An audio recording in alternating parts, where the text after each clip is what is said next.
Hola, si me estás escuchando es porque estás a punto de jugar Bibliomanos. El objetivo es elegir los 5 mejores libros sobre un tema universal. El jugador que más títulos aporte a la selección será el ganador. Presta atención, estas son las reglas básicas del juego. 1. Deben ser 2 los participantes. 2. Entre ambos han de elegir un tópico. Por ejemplo, amistad, futuro, envidia. 3. Los participantes sabrán exponer sus 5 libros preferidos sobre el tópico seleccionado. 4. Los libros candidatos son sometidos a 5 movimientos de selección.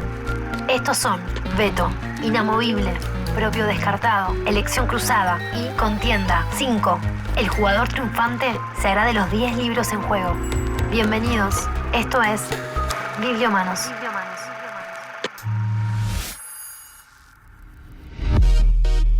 Entre el mejor periodismo escrito y la literatura no hay diferencias, salvo que el primero registra la realidad y la segunda la crea.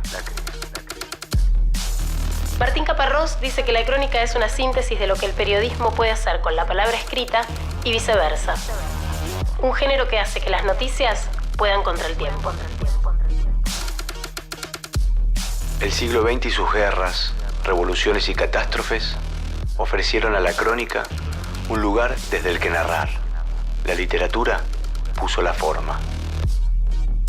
Ya sean historias protagonizadas por gente desconocida, perfiles de personajes famosos o hechos históricos cruciales, la crónica nos hace testigos de los momentos más inaccesibles y a veces de los más tremendos. Crónicas, entonces, ¿de qué hablamos cuando hablamos de crónicas, no?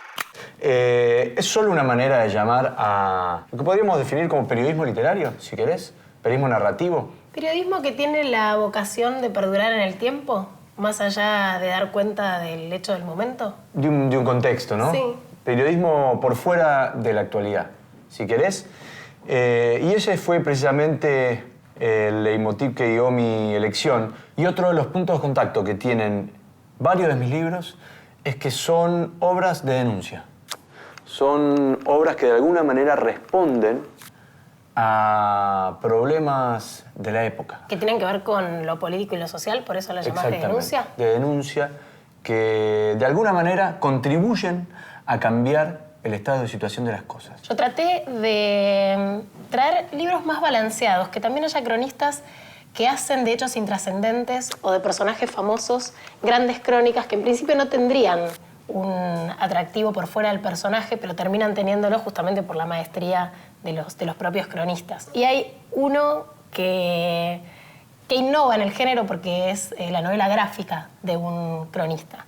Así que me parece que ahí tengo una carta fuerte porque la estoy jugando para desestabilizarte el canon. Es el único que no leí de todos los libros que trajiste. ¿Te tenés fe? Mucha fe. Yo un montón. O sea, estoy como... No, es como... Yo no puedo perder, así, sencillamente. Hay algo que busca la crónica que me parece es interesante para cualquier lector, que es contar una historia. Tan sencillo como eso. Tomar recursos narrativos para contar una historia. Desde ya hay maestros en el tema a nivel internacional, como Kapuscinski o como Gaitalese. Y también en Latinoamérica es algo que se viene trabajando mucho y muy bien, con escritores súper interesantes como, por empezar, Juan Villoro en México, Gabriela Wiener en Perú, y también en Argentina con Leila Guerriero o Mariana Enríquez.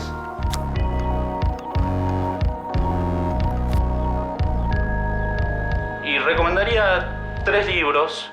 Uno es Sexografías de Gabriela Wiener, que son distintas crónicas, no todas vinculadas a lo sexual, si bien ahí hay una crónica que se hizo famosa que cuenta sobre la experiencia en un club de swingers.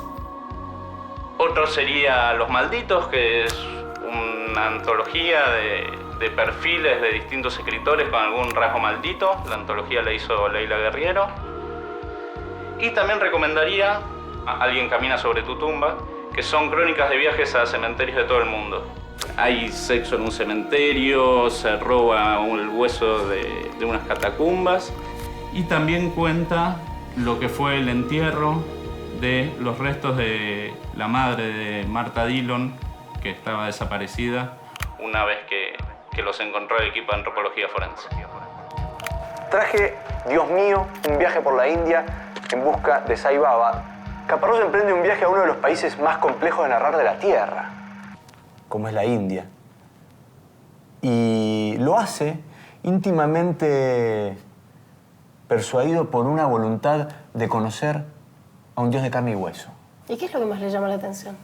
Le llama la atención todo, o sea, los matrimonios arreglados por los padres de los novios, le llama la atención la desmesura absoluta de la pobreza. Imaginemos una India de comienzos de la década del 90. No es la India en la cual una parte de la población ha alcanzado niveles de riqueza también exorbitantes como hoy, ¿no? Después del desarrollo tecnológico de la India y de su exportación de materia gris. Y además una India con menos relatos, porque en la actualidad tenemos muchos relatos de la India. Es una por India las películas, menos relatada, menos contada. conocida en ese momento.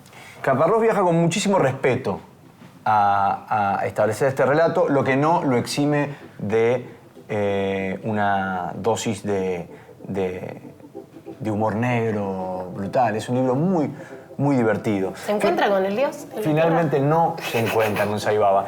Lo tienen siempre en la antesala. Te lo pregunté con toda intención. De aquel encuentro. Y Caparrós cree que llega a conocerlo, cree que llega a hacerle una larga serie de preguntas y al final siempre lo hacen esperar. Che, qué pena es que hayas traído un libro de Caparrós en el que no consigue su objetivo último como cronista, porque yo sí. ¿Vos me vas a contestar con tu Caparrós? Te voy a contestar con mi Caparrós. Mi Caparrós es Larga Distancia, el primero de los libros de crónicas que publicó en el 92 y que ya es como textos obligados en todas las escuelas de periodismo, buena parte de estos relatos. Sobre todo cuando se hacen crónicas de viaje, ¿no? Sí, porque es un libro enteramente de crónicas de viajes muy dispares. Desde un viaje que hace a Hong Kong y dice que le hubiera sido más fácil si hubiera sido británico o norteamericano porque ya hay más relatos de esos lugares a los que fue y que siendo argentino se le complica más porque hay que inventar una mirada de buena parte de estos lugares. Con ojos nuevos, ¿no? Sí, y además siempre está bastante atravesada por la mirada de la conciencia de clase. O sea, en Hong Kong dice, bueno, hay dos Hong Kongs, una que se mueve al ras del suelo, en donde hay gente que está cortándole cuellos a patos vivos en la calle. Y después hay una Hong Kong que va por arriba, en donde los ricos no tocan el suelo, literalmente. Son edificios conectados por pasillos que van por el aire, en donde hay aire acondicionado y hay tiendas de lujo. Y después hay una crónica que es maravillosa leerla tantos años después, que es la crónica donde conoce a Evo Morales. Se va a Bolivia y conoce el Chapare, que en un momento dice, bueno, no se va al Chapare, se entra al Chapare, que es el lugar que concentra la mayor producción de hojas de coca del mundo. Es muy interesante, sobre todo para ver cómo el consumo de una sustancia ilegal, como es la cocaína, sobre todo alentada por los Estados Unidos, cambió claramente el sistema de producción de un país. Dicen, si en algún momento los Estados Unidos dejaran de consumir y esa horda de adictos dejara de tener esa demanda, caería violentamente el PBI de Bolivia. Así que esas cosas te mecha datos como muy claves de macroeconomía con esa percepción de estar ahí en el lugar conversando como con los protagonistas. Voy a seguir por otro de los grandes maestros de la crónica contemporánea, y es Hablemos de Langosta. Lo tendría que haber traído yo. De David Foster Wallace. Lo lamento. Sí, bueno, está bien, te lo confieso. Lo lamento mucho. Me ganaste mano. En este libro, que también es un libro de artículos dispersos reunidos en una antología, está el relato sobre la entrega de premios de la industria del cine pornográfico, por ejemplo.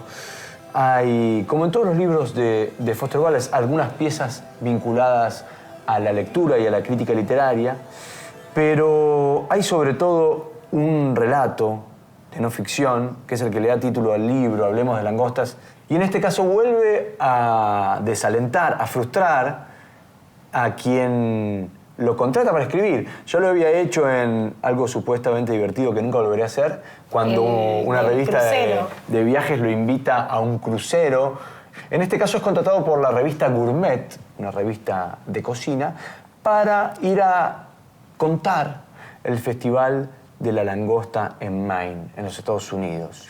Y por supuesto que debieran haber pensado mejor antes de mandarlo, porque Foster Wallace lo que ve es cómo falla todo eso, ¿no? En realidad ve la tortura de los animales porque pone el foco en lo que le pasa a esas langostas. A mí no me desalienta en absoluto si me querés invitar a comer una langosta ya. O sea, yo te leo a Foster Wallace mientras como la langosta. Vos estás loca. O sea, en el mismo momento donde sigo leyendo a Foster Wallace digo, langosta. Bueno, la persecución finalmente es esa. Es, ¿qué estamos haciendo? ¿Está bien cocinar un bicho vivo solamente para comerlo? Y ese bicho, cuando lo estamos cocinando, ¿qué le pasa por la cabeza? Eso es lo que se pregunta Foster Wallace en la crónica que da título a este libro, que es realmente un texto inolvidable. Una vez que lo lees, no lo olvidas más. Hablemos de langostas. Te voy a responder con una novela gráfica que se llama Jerusalén, Crónicas desde Tierra Santa, de Guy Delisle, que es un experto en animación canadiense que tiene varios libros publicados como cronista de viajes, con la particularidad de que él es dibujante y lo hace en formato de cómic. Y es el relato de un año en el que él vive con su familia la vida de un israelí. Hasta cierto punto, porque no deja de ser un extranjero y porque sobre todo no deja de mirar las cosas desde sus ojos canadienses. Lo primero que le llama la atención es que al llegar le dicen que estrictamente no va a vivir en Jerusalén, sino en algo que llaman Jerusalén, pero es Cisjordania, que hay dos sistemas de transporte, el transporte israelí, que va a todas partes, menos a los barrios árabes, y unas combis que pasan todo el tiempo que solo transitan por los barrios árabes. Yo no sé si lo tuyo es valentía o directamente descaro. ¿Por Yo te qué? estoy hablando de Foster Wallace y de Caparrós, de dos prosas de ese menciones, y vos me traes un libro de dibujitos. Es mucho más que un libro de dibujitos. Vos lo dijiste, un libro de dibujitos. Yo sabía que te ibas a poner así, pero sos tan conservador al final. Vos dijiste dibujitos, ¿eh? Vos Por dijiste supuesto que tiene dibujitos, pero lejos de ser algo peyorativo, es algo que le suma al género. O sea, hay cosas que solo ves porque te las dibuja. Digo, porque hay también un límite de la palabra. Y en este caso, el dibujo, el buen dibujo además, viene a acompañar a esa palabra extrañada. Yo creo todo lo contrario. Yo creo que el poder evocativo de la palabra es precisamente mucho más importante y mucho más profundo que el de cualquier imagen. Se nota mucho que está formada en la cultura audiovisual. ¿Cómo voy a estar solo formada en la cultura audiovisual? Yo creo más en el poder evocador de la palabra, si cabo. En fin. Matilde, ¿cómo crees que es el lector de no ficción?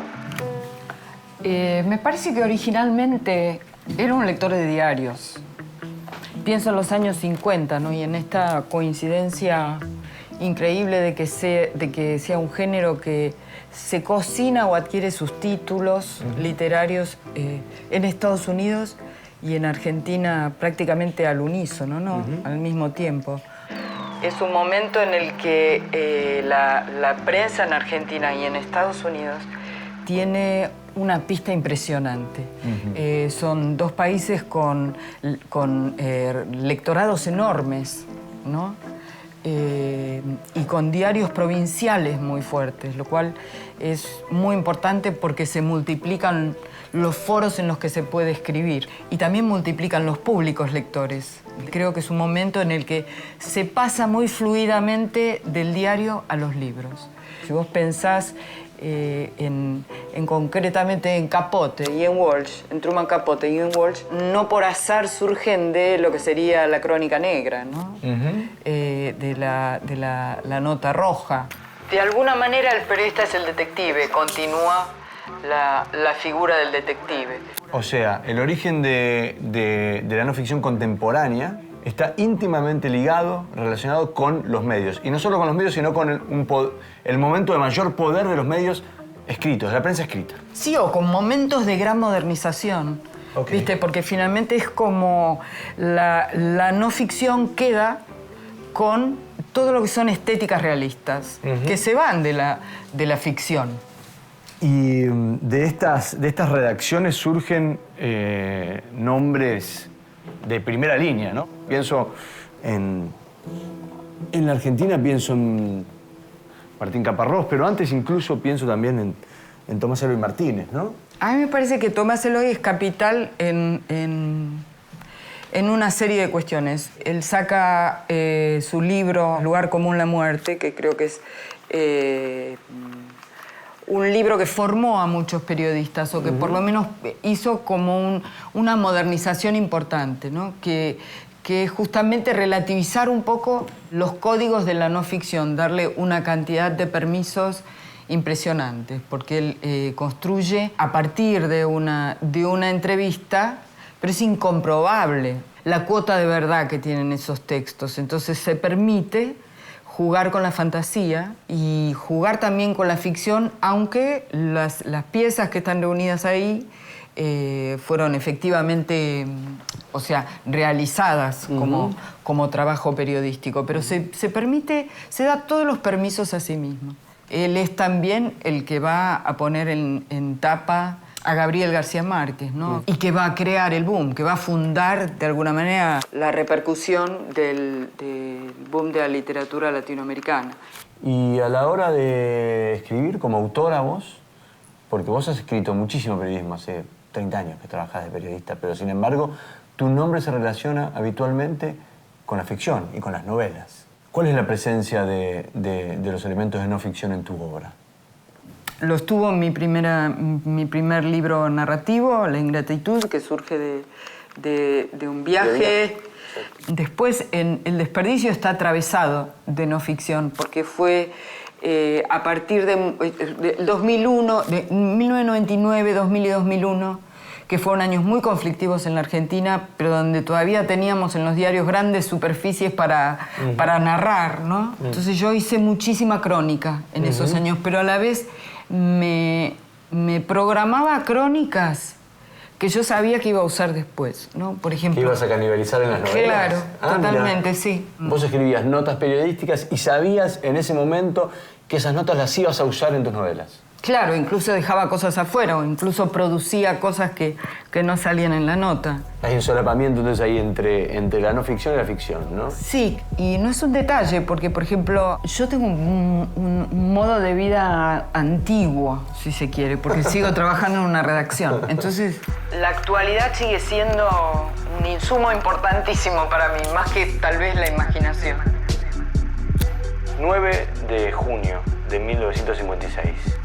Ahí comienza la fatídica noche de los fusilamientos de José León Suárez, con los cuales Rodolfo Walsh va a escribir tal vez el libro más emblemático del periodismo argentino de todos los tiempos. El levantamiento peronista del general Valle, el 9 de junio de 1956, causó 34 muertos, lo que a Rodolfo Walsh lo conmueve, lo conmociona y lo empuja a escribir Operación Masacre es que de ellos muchos habían sido ejecutados sin juicio previo, en la completa ilegalidad, casi como un ensayo para la represión ilegal de la dictadura militar del 76.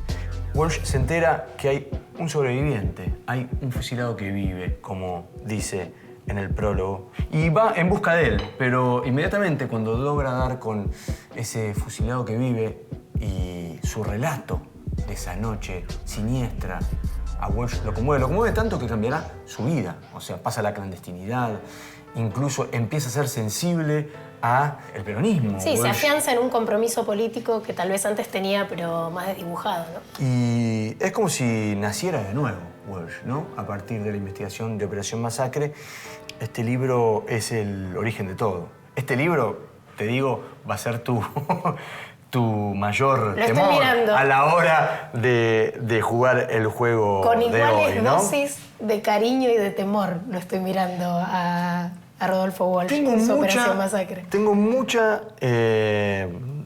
confianza. Yo te traje mi ejemplar dedicado por Cristian Alarcón de Si me querés, quereme tranza. En este libro se mete con el mundo del narcotráfico en la Argentina, pero sobre todo con el mundo de los dealers, de los tranzas, de estos que le dan nombre al libro. Y la protagonista de este libro en realidad es Alcira, la tranza por excelencia de este libro, que es una chica argentina que a sus 15 años se encuentra en esta situación. Está con un bebé y se entera de que a su marido lo acribillaron a tiros. Y ella pensaba que su marido importaba electrodomésticos y se entera en ese momento de que era narcotraficante. Y cuando ve que la familia de él va a avanzar por sobre su vida, ella todavía es muy chica, se separa de ahí e intenta distintas maneras de sobrevivir. En un primer momento trabaja en un taller textil hiperexplotada, se niega a prostituirse, que es algo que varias amigas del taller y familiares le sugieren, y un amigo le presta 30 gramos de cocaína traídos de Cochabamba para que empiece a meterse en el mundo de la droga como tranza. Y no le cuesta mucho entrar al circuito de comercialización de la cocaína.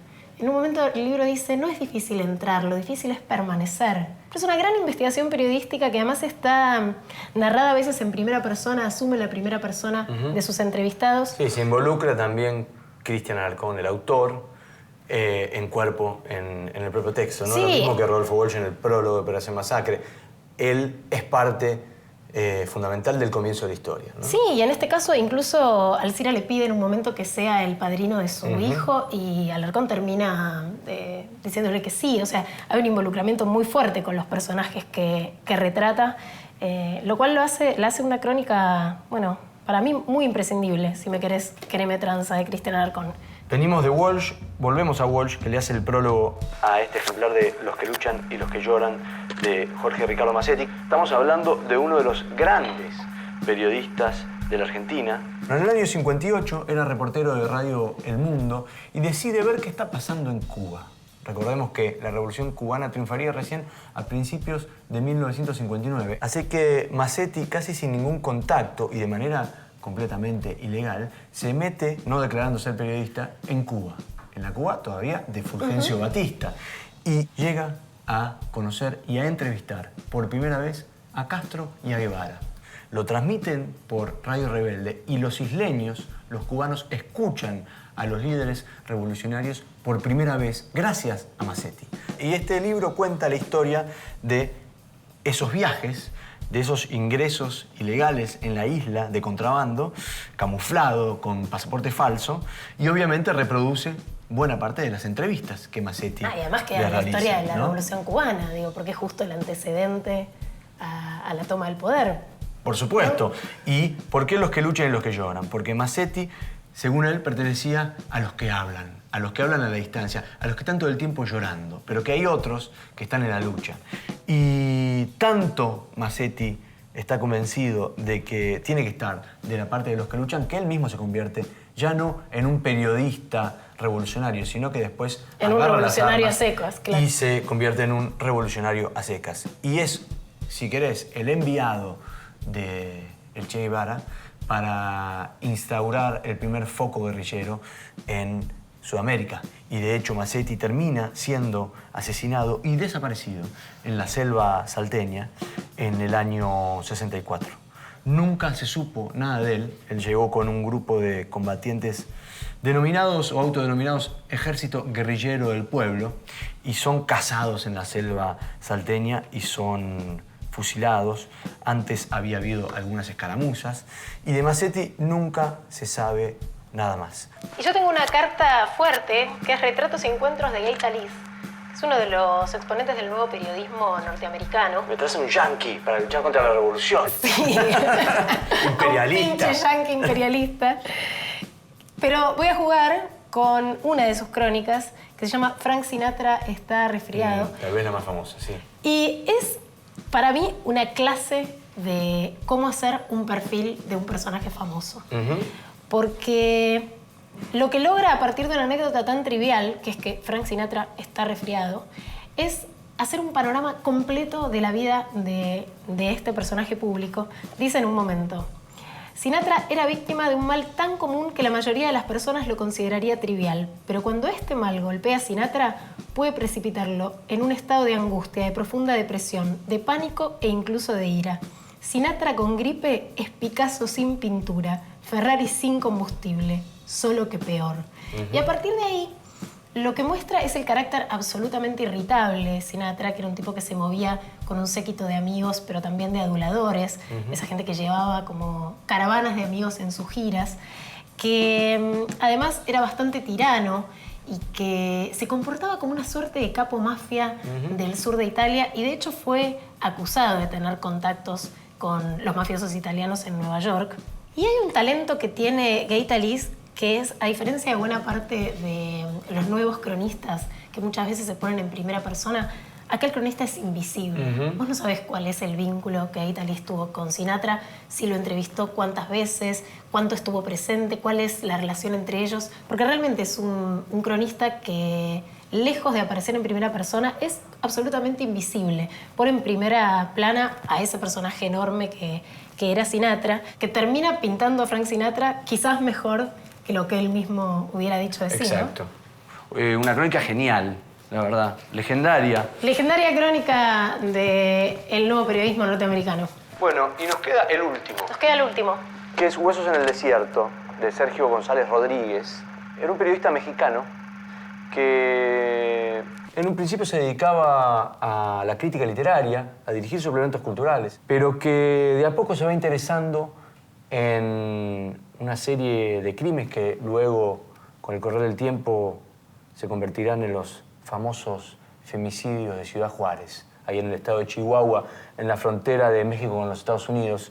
Entre 1993 y 2003, que es el momento en el cual González Rodríguez escribe el prólogo a la tercera edición de Huesos en el Desierto, casi 400 mujeres habían sido asesinadas en Ciudad Juárez. Asesinadas y sus cadáveres desaparecidos y sus asesinatos... Sí, de un nivel de violencia, de un nivel de sadismo brutal. Y esos femicidios también encubiertos por el poder policial, el poder judicial, en connivencia con las autoridades políticas y con el narcotráfico. Así que es un libro al cual hay que tener bastante coraje a la hora de abrirlo. Es un tema tremendo. Sí, pero tan vigente, ¿no? Porque siguen los femicidios, porque el narcotráfico está desbocado en México, porque se siguen cobrando víctimas. Completamente vigente. Es un libro que de alguna manera también prenuncia, es del 2002, lo que México sería 15 años después. Es decir, ¿Y ya lo llaman femicidios? Porque creo que el término es posterior. Lo llama asesinato de mujeres. Porque surgió, creo, si no me equivoco, surgió el término femicidio para dar cuenta precisamente de esa realidad mexicana, ¿no? Exactamente. Asesinato de mujeres, homicidio de mujeres. Muchas veces lo llama de esa manera. Y yo tengo otro libro tremendo que involucra a las mujeres como protagonistas. Se llama precisamente La guerra no tiene rostro de mujer, de Svetlana Alexievich. Es un raconto de las experiencias de las mujeres en la Segunda Guerra Mundial. Empieza preguntándose por la participación histórica de las mujeres en las guerras, porque hay como un lugar común de que las mujeres se quedan en la casa mientras los varones van al frente, y dicen, no, ojo, que hay muchos antecedentes de mujeres que pelearon, y en la Segunda Guerra Mundial había ejércitos que tenían una gran cantidad de mujeres. Habla del ejército ruso, que tenía más de 1 millón de mujeres, del ejército alemán. No solo enfermeras, ¿no? No solo enfermeras, francotiradoras. Digo, habla de 500.000 en el caso del ejército alemán. Pero lo que señala es que siempre los libros que leyó son de varones hablando sobre qué hicieron los varones en la guerra. Y hay como cierta épica del héroe. Entonces entrevista a distintas mujeres.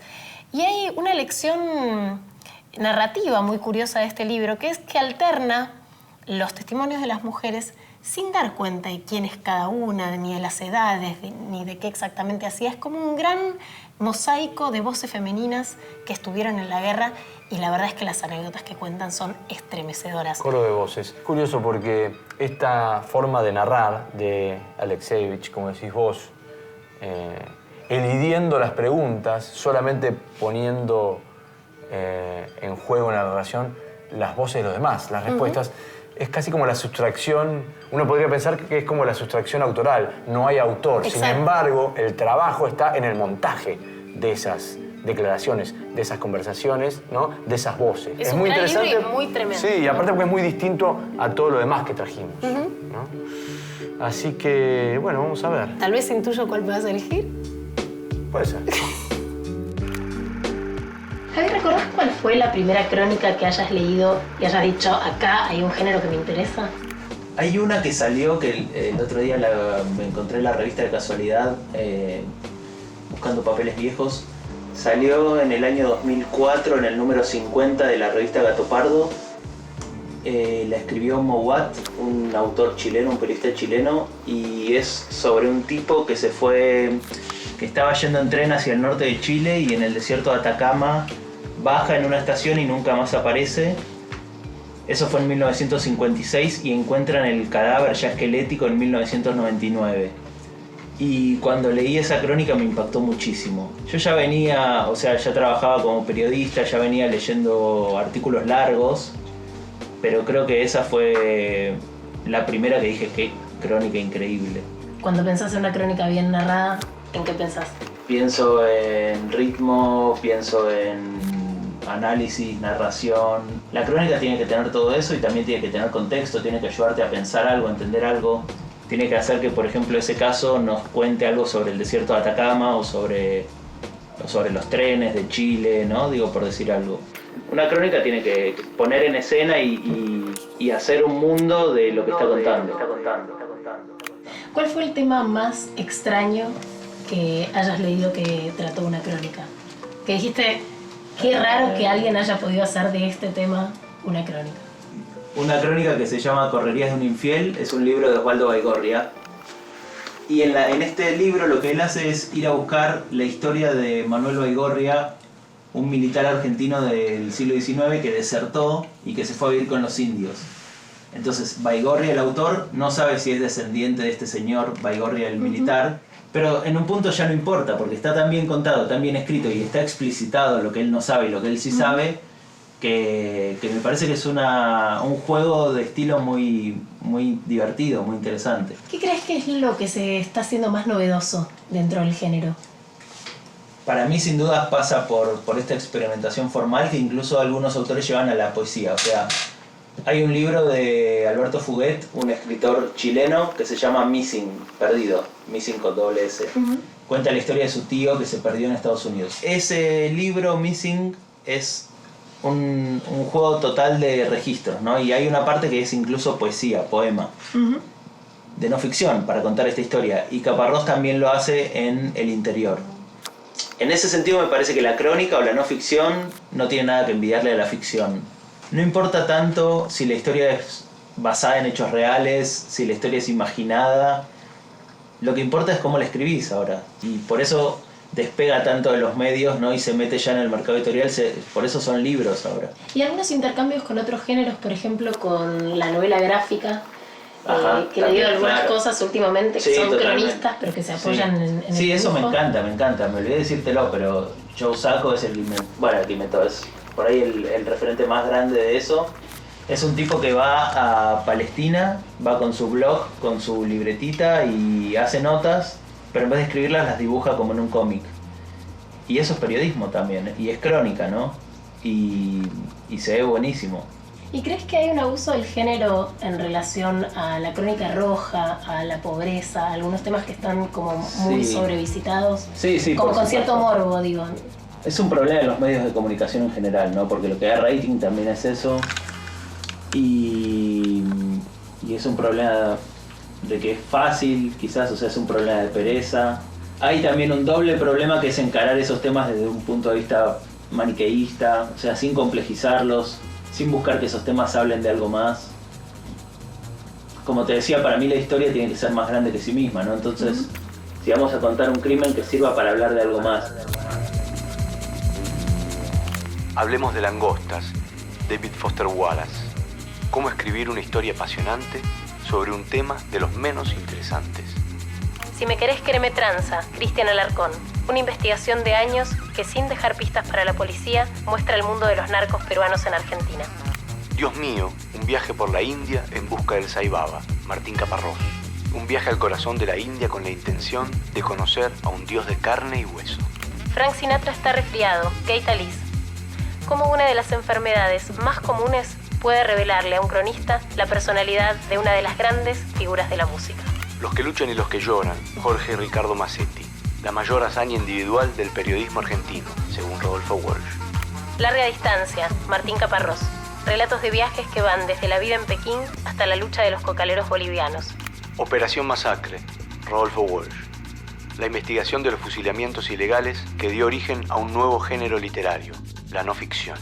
La guerra no tiene rostro de mujer. Svetlana Alexievich. Casi 1 millón de mujeres combatió en las filas del Ejército Rojo durante la Segunda Guerra Mundial, pero su historia no es conocida. Este libro se encarga de contarla.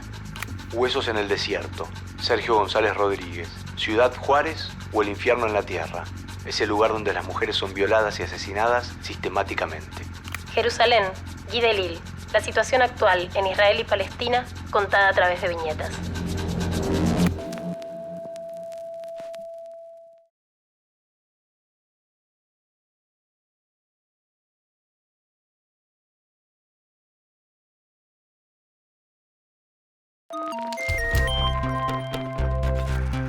Hola, estás jugando Bibliómanos. A esta altura, cada participante ha de conocer los 5 libros que trajo su rival. Sobre la mesa debe haber 10 títulos dispuestos a ser sometidos a los 5 movimientos de selección. Veto: elegir un libro del contrario y sacarlo de juego. Inamovible: derecho a definir un libro propio en la lista final. Elección cruzada: elegir un libro del contrario y dejarlo en la lista final. Propio descartado: sacar de juego un libro del catálogo personal. En este momento debe haber 6 libros sobre la mesa. Es tiempo de la contienda, un duelo de lectura.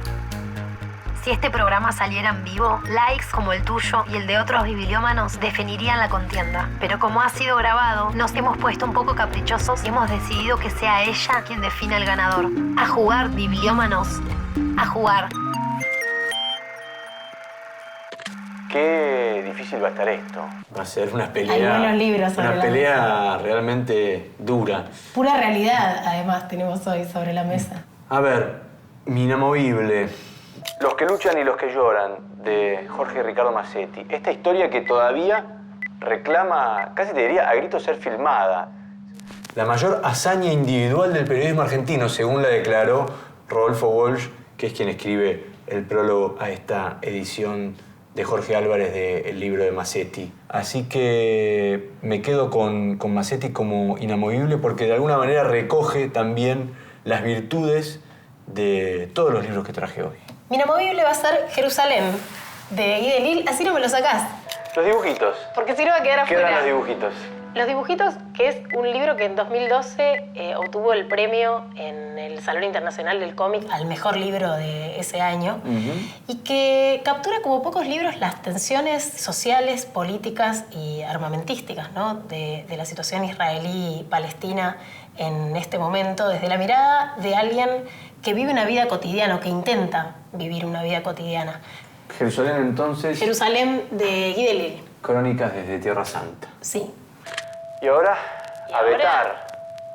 Qué difícil está eso. ¿Qué vas a vetarme? Alexievich, Tenés Alarcón, Caparrós. Talís, Alexievich y Caparrós. Y te voy a vetar a Cristian Alarcón. No, si me querés que me tranza. Creo que la razón que puedo escribir es que me gustó bastante más el primer libro de él, aunque este también me gustó mucho. Cuando me muera, quiero que me toquen cumbia. Ese libro sobre los pibes chorros. Cuando me muera, quiero que me toquen cumbia. Así que es la razón que encuentro para eliminar un libro de la mesa. Bueno, dudé entre traer uno u otro, pero...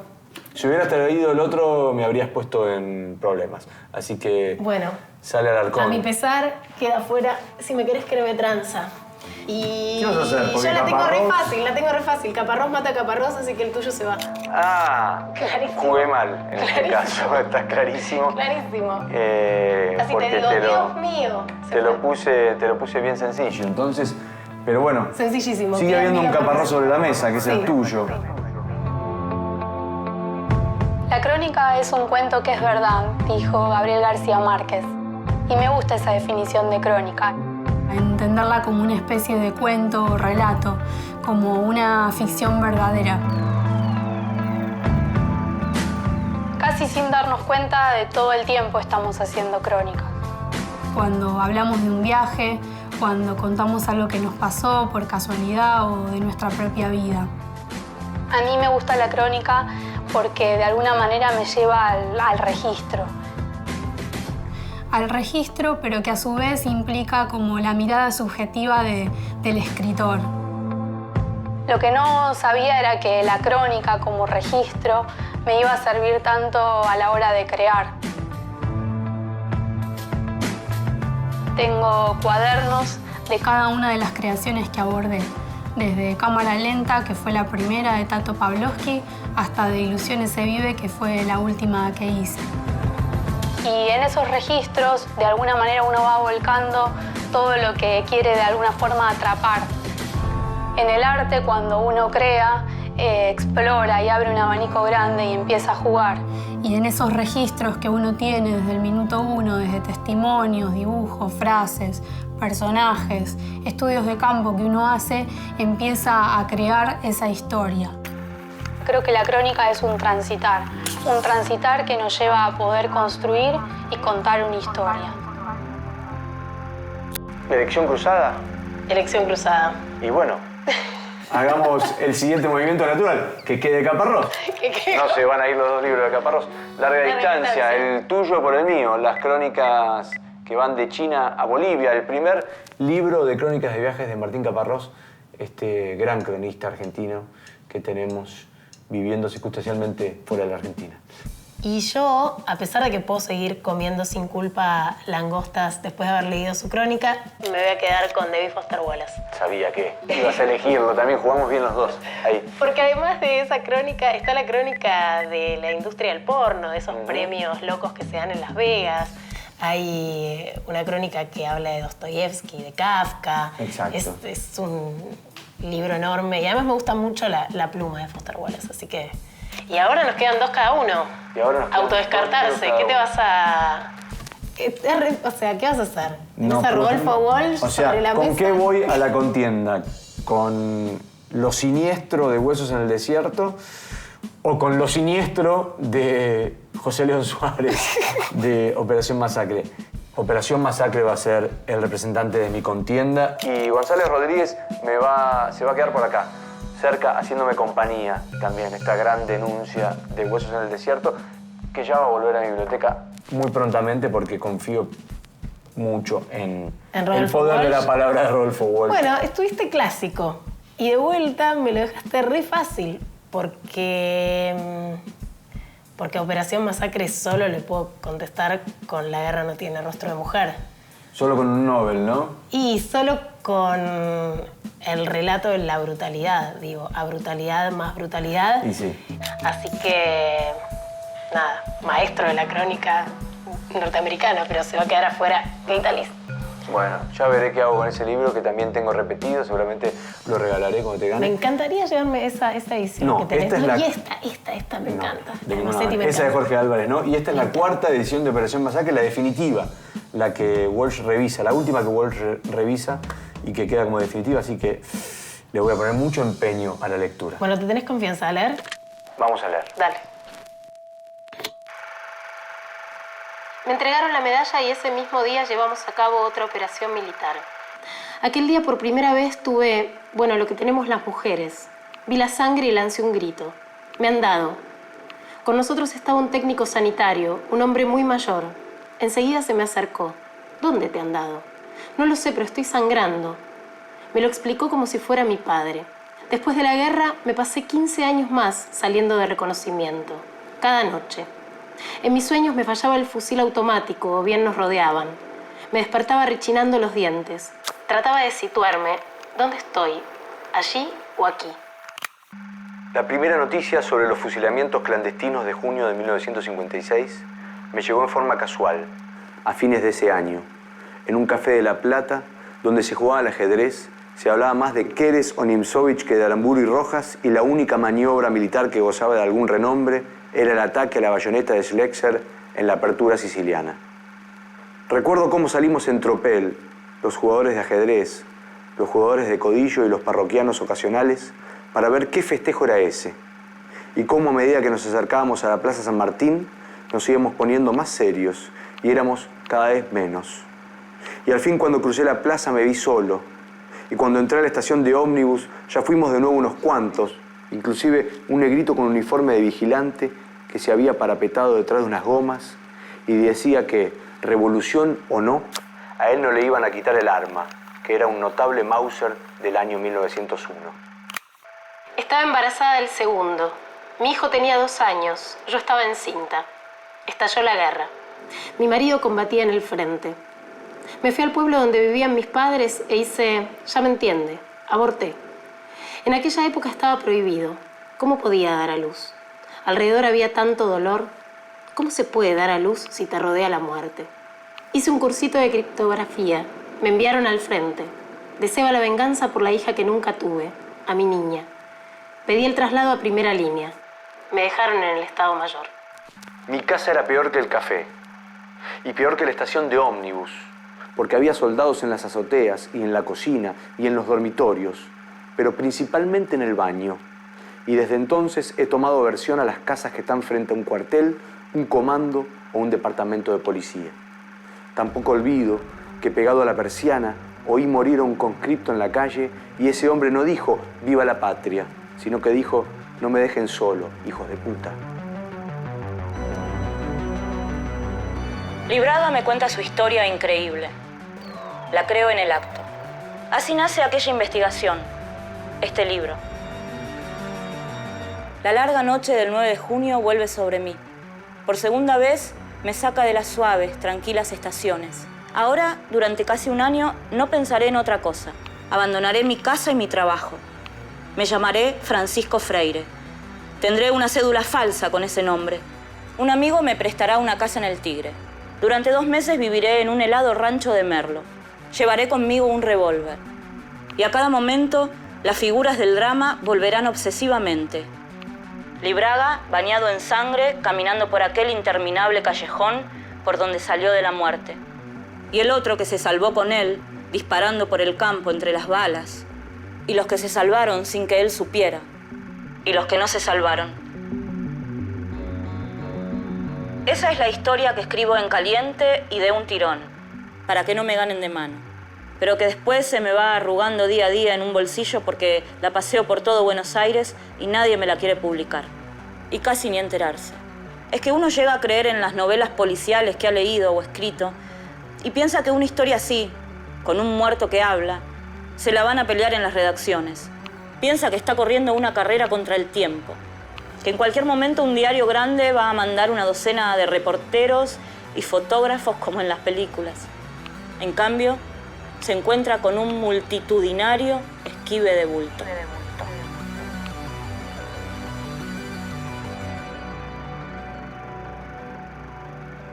Y gané.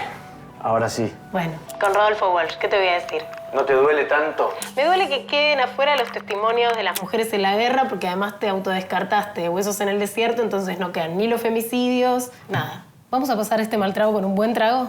Sí, ¿Vamos a por ver favor. algo? A ver. Mira, al final te vas a quedar Armame algo vos. con ya que Jerusalén perdiste hoy. de Delil, que publicó Liniers en su editorial, que publica cosas geniales. Dale. ¿Tanto te mofaste de los dibujitos? Tengo un amigo que hace cómics, se lo voy a regalar. Dame Macetti, gracias. Mirá, encima se queda en tu Se queda en mi biblioteca. biblioteca.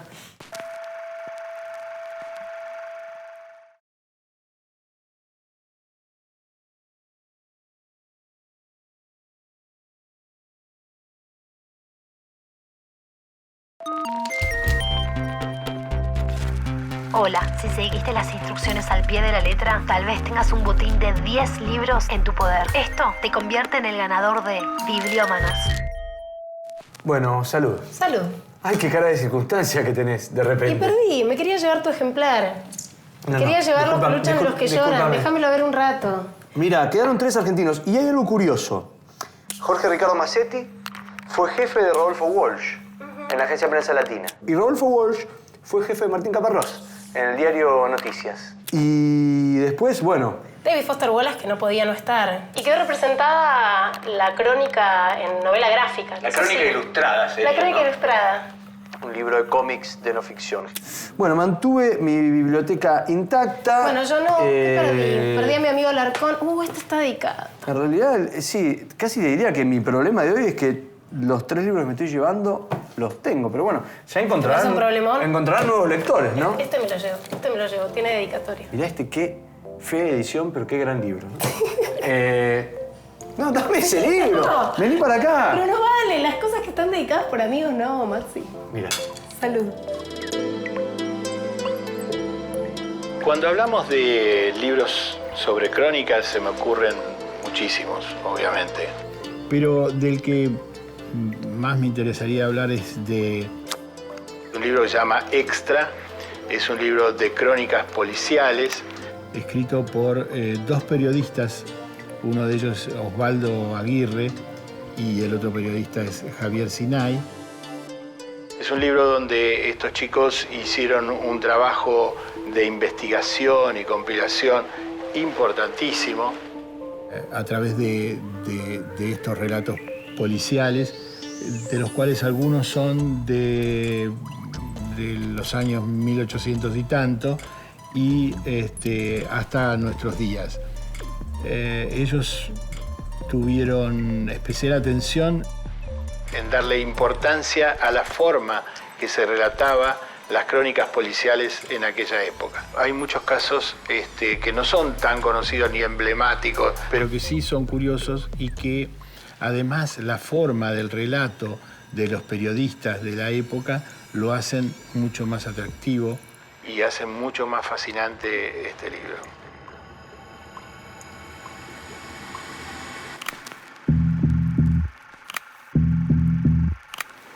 Belleza. Comida. Amor. Crímenes. Felicidad. Terror, terror.